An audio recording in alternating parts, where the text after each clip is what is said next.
Since news broke that House Speaker Kevin McCarthy gave Fox News' Tucker Carlson exclusive access to surveillance footage of the January 6 insurrection, people have been praising the move and eagerly wait in anticipation of his likely release of parts of the footage.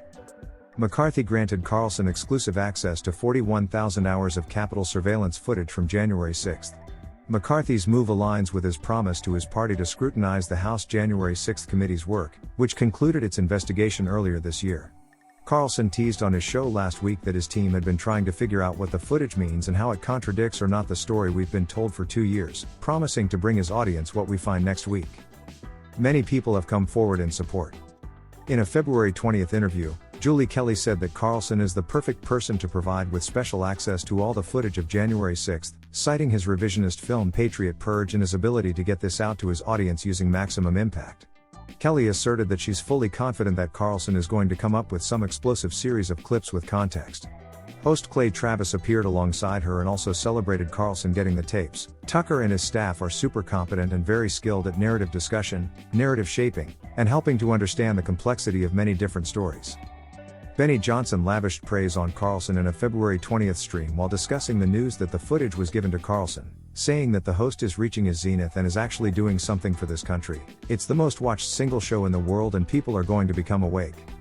On his February 23 show, Salem radio host Charlie Kirk said that he is glad that Tucker is getting access and volunteered his own staff to assist Carlson's production team in going through the footage, saying, "I publicly volunteer, just from an educational standpoint, any of our staff that will fly out just to help sift through that and just be like, oh, that's interesting, just because you need eyeballs on it." While appearing on Kirk's show, Darren Beatty said Carlson's team should look into, saying, "We really need to be narrow and targeted and specific with what we're looking at. The two places to look at, any footage that exists that could help enlighten the situation regarding the pipe bomber, but where you can really get some leverage out of this is examining the footage around the Peace Monument. That's the position right around the western perimeter of the Capitol where that initial and decisive Ray Epps breach occurred." On his February 21 show, political commentator Sebastian Gorka praised our buddy Tucker Carlson for getting the tapes and considered multiple theories related to January 6, saying, "Maybe we will finally know why police officers were opening doors to the protesters, how those MAGA protesters actually died, who died that day, what really happened to Brian Sicknick on January 6 before he died the following day," adding that there might be evidence of instigators who, well, let's just say, may not have been very MAGA, people like Ray Epps. Later in his show, Gorka hosted former Trump lawyer Joe DiGenova and his wife Victoria Toensing. Toensing suggested that entrapment could be a legal issue for the FBI regarding January 6. DiGenova predicted that one of the things you'll see is you're not going to see any weapons on the part of demonstrators, and with 41,000 hours, there's going to be things that people have never even thought of. And all of a sudden there are going to be revelations about the conduct of the people who were allegedly providing security.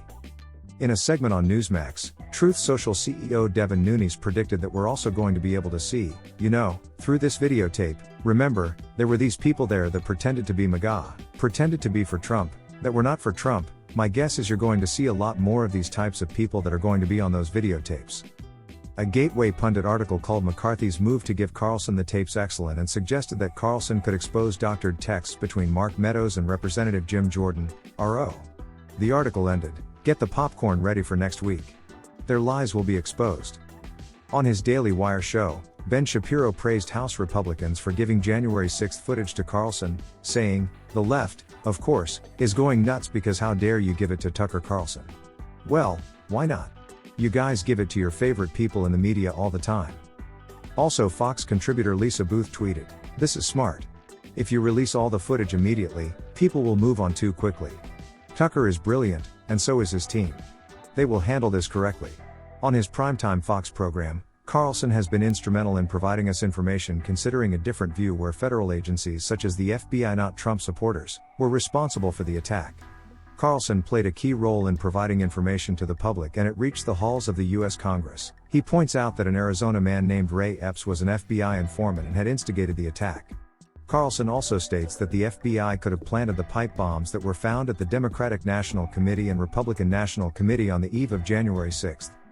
Last year, Carlson released a Fox Nation special series called Patriot Purge, which considered that the government had staged the attack in order to justify persecuting conservatives, including sticking them in the Gulag and in Guantanamo Bay for American citizens. Just last month, Carlson marked the 2-year anniversary of January 6th by calling it a wholly created myth. What are your thoughts on this? Was it a good idea to release the tapes to Tucker only? Are you interested in finding out what is contained in the footage? Let me know in the comments. If you like this type of content, or enjoyed the video, hit the like and subscribe button. Appreciate you stopping by. I'll catch you on the next one.